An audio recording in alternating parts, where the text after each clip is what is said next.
Emily didn't wake up one day and lose herself. She faded slowly until one question changed everything. When did you stop being you? It wasn't a sermon that woke her up. It wasn't even a fight. It was Lydia. They sat on the floor just like they used to years ago. No pressure, no judgment, just quiet. Then Lydia asked softly, "When was the last time you felt like yourself?" Emily opened her mouth, but no answer came because she didn't know. Let's feel the eyes instead. "I think I'm failing," she whispered. "As a wife, as a person." Lydia didn't rush to correct her. She held her hand, then said something that settled deep. "No, my friend, you are not failing. You are disappearing." That word didn't sound harsh. It sounded true. Lydia looked at her gently. Since when did his voice become louder than God's? That was it. That was a shift. Somewhere along the way, Emily had stopped checking what God said about her and started living by what Josh thought about her. That night, she went home quietly, no arguments, no noise. She reached for something she hadn't touched in months, a journal. Inside were old prayers.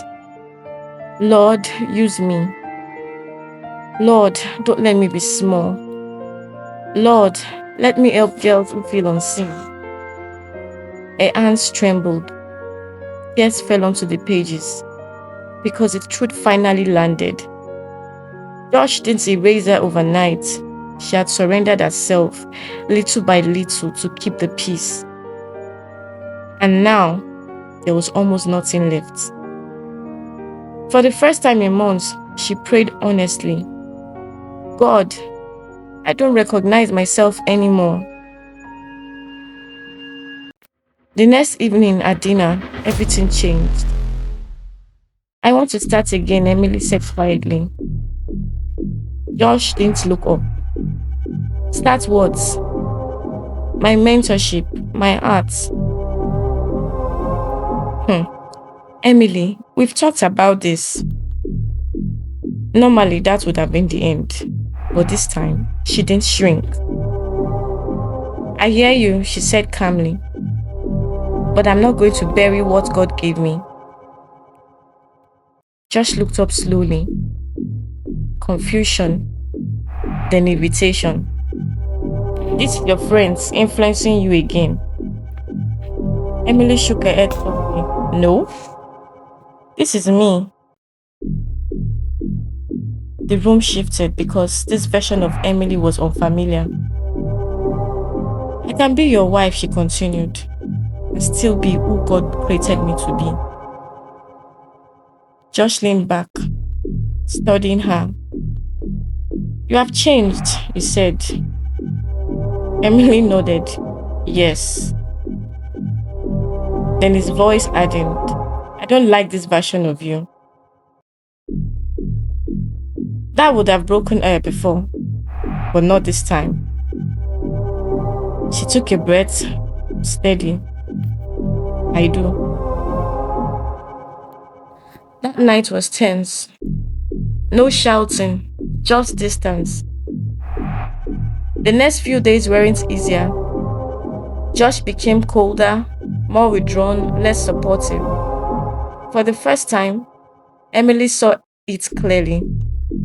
Not as confusion, not as maybe I'm the problem, but as truth. She had been shrinking to maintain peace in a space that required her silence to function. One evening, after another dismissive comment, she didn't argue, didn't explain, didn't defend. She simply said, "I will not continue living in a way that makes me disappear." Josh looked at her, really looked this time. because this didn't sound like emotion, it sounded like a decision. I'm not leaving this marriage lightly, she continued, but I won't stay the same just to keep it. Silence filled the room. For the first time, the control shifted.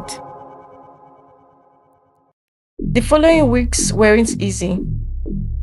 Honest conversation replaced quiet tension. Emily set boundaries, clear ones. She returned to church, not just physically, but fully. She spoke again, served again, started small. 3 girls came to a mentorship, then 5, then more. At home, things were still complicated. Josh didn't change overnight. There were moments of resistance, moments of distance, moments that tested their resolve. But something had changed permanently. Emily no longer abandoned herself to keep him comfortable. Josh noticed it too. Not the old Emily who stayed quiet, not the version who apologized to restore peace. This Emily was calm but firm, and it unsettled him. Because for the first time, he wasn't sure how to control the direction of their marriage anymore. So one afternoon, George did something he hadn't done in years. He went to see his father privately. They sat outside the old house, no distractions. After a long silence, Josh finally spoke. I think Emily is changing, and I don't know if I like it. His father looked at him for a moment, then asked a simple question. Or is she becoming who she was always meant to be? Josh frowned lightly. His father continued. A strong woman doesn't threaten a marriage, son. She strengthens it. And only a weak man fears a strong woman. A wise man honors her. Josh didn't respond. So his father leaned forward and said something that stayed with him. Your mother has gifts too. If I had spent our marriage trying to silence them, our home would have been smaller for it. The words lingered. A few days later, Josh met a close friend for coffee. Someone who had known him for years. Someone who didn't sugarcoat truth. Josh shared his frustration. She's different now, more independent. His friend chuckled softly. That's not a problem. Josh looked at him. It is when he changes things at home. His friend shook his head. No.